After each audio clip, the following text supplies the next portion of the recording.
cowardly, thieving, blood-sucking, wimp, baby-eating devil army.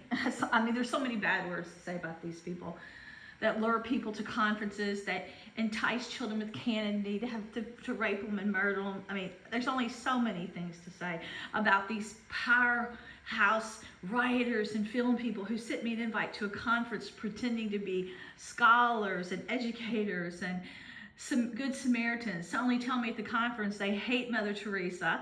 They did stories about programming kids to kill through mind control, which they'd actually done in reality before they sent the invites. And they wrote towns about all these victims, which they had been their victims. They put in films and books as class projects. And I had to pay for this damn event, 6 conferences. They told me I had talent the first year, but I had to keep coming. But they didn't tell me they'd already stolen work from John Saw's Random House publishing site, where the only place I went for 2 years in Cyberworld, because I saw the address on the back of a book and I was a writer, and I got tired of just writing alone all the time, and I thought I'd check out a cyber writing forum because I'd never even been on internet before, so writing wasn't so boring. And I thought, what's a good way to use the keyboard, and Cyberworld is like a drafting board. You know, I didn't understand Cyberworld. I didn't know if those people were crazy lunatics that hated Christians, that tried to create fear, or some of them were mobsters that had fake names, or they were spy bots that would go into publishing sites and just to get things started to try to get ideas or raid your mind. And then they were raiding my computers. I'm the first one that put out how famous people were stealing, how they were sharing my work, and I had the solid evidence to prove it. And I guess they got mad when I noticed that every computer was hacked, even though I kept paying a fortune to get Norton's and every antivirus software there was to keep them out. I said, this has got to be a government conspiracy. I think this dark group that's stalking me, thinking it's some game to get my computers, play with my head, kill my family members, kill my dogs and cats, just to traumatize me for stories, trying to feed on my suffering and get money off my bleeding. They say they were making me bleed. They call me Anne Frank. They would put me in Disney animation against my will. They said Bob Zex and Alex Asico put the hidden cameras here to film me nude. They said they made money under the table for that. And all those years, they had used my material in the 90s without telling me, and I already had 2 movie deals before I got my first invite to the Writers Conference. But they said, well, you just don't have a penis, and you have to be gay or have a penis or be a man, or you just can't get a name and get published. And I'm like, what? They'd already had this whole new world empire laid out, but I was living in old school where, oh, I saw people sue people like this, or they don't do this. So I kept fighting for my rights based on old principles and values. Well, before I saw John Saul on Politically Incorrect, he sent me an invite, said, come and see me on this program. So I went, and they talked about how Hollywood is ran by homosexuals. Well, explain why I was being bashed, played for a fool. I'd had all my life's work stolen. I had been to 6 conferences, and they tell me in the end, for all my loyalty, devotion, hard work, buying all their material, go cry about it. We led you to the edge of a cliff, and we're going to kill you, but go cry about it, they said. They said, we only pretended to be your friend and admirers to get story material. They got lots of material. And while my mom was sick, they kept trying to lure me away from her bedside.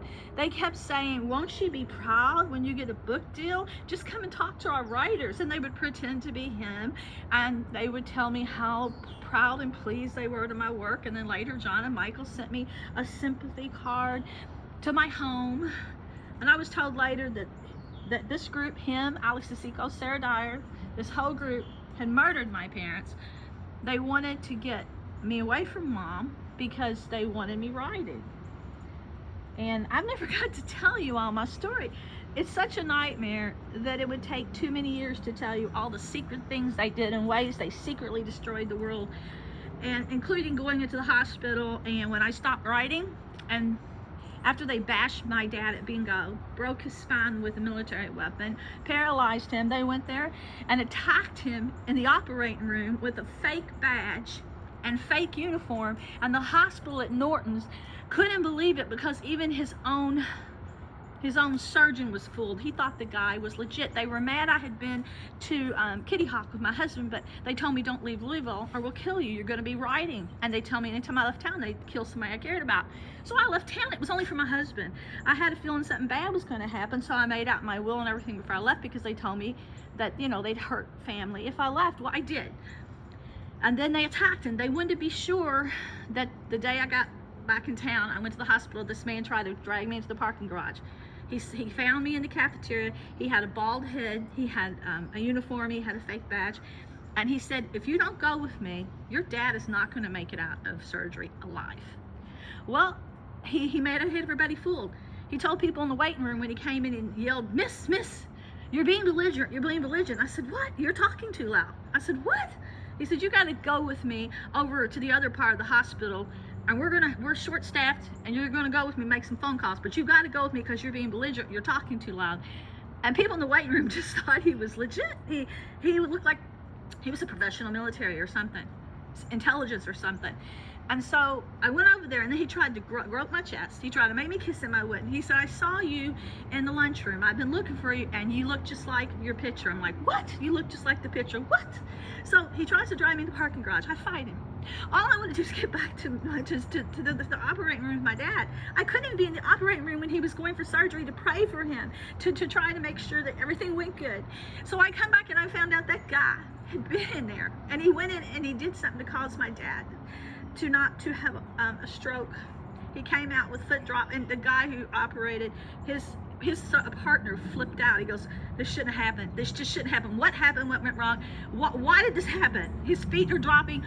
What's wrong? And he went and tried to get to the bottom of things. And Norton said, this guy was professionally trained. He was not a homeless person. He came in, he fooled us all. And I said, well, you got to do an investigation. So I called Scotty McGahey and I said, Scotty, my dad's in danger. They're going to kill him. And it's because I had stopped. My husband stopped in Virginia overnight, and I'd gone to contact the FBI with hard drives. I asked him if I could drop the hard drives off in Virginia so I could prove Clooney, Andy Cohen was on my computer. I was being stalked. I thought they were playing some sick game with me. Saul was on my computers. I said, I think these people are trying to destroy the world. Clooney was on my computers. The Godsend that was stolen from me, a story I wrote, I didn't call it the Godsend. After I went to Cloning Doctor, it was stolen from my computers.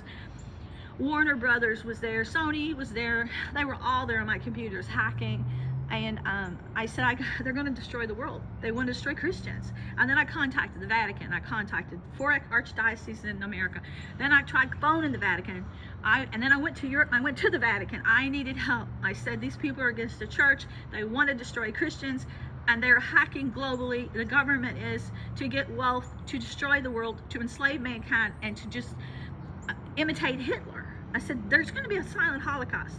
I did all this, and my poor father was tortured. He didn't do anything. He didn't have a hand in any of this. But I tried to educate, you know. Okay, now this is going to be too long. I haven't touched the surface. Can I be heard now? Can I tell my story? They have busted up 12 different hard drives and computers. They have stalked me. They have burned me. They have torn my spine. They have blinded me because I kept trying to tell my story. And you know, I still haven't got to. They keep erasing it. They keep attacking me. They keep breaking in. They keep destroying my property. They keep killing my animals.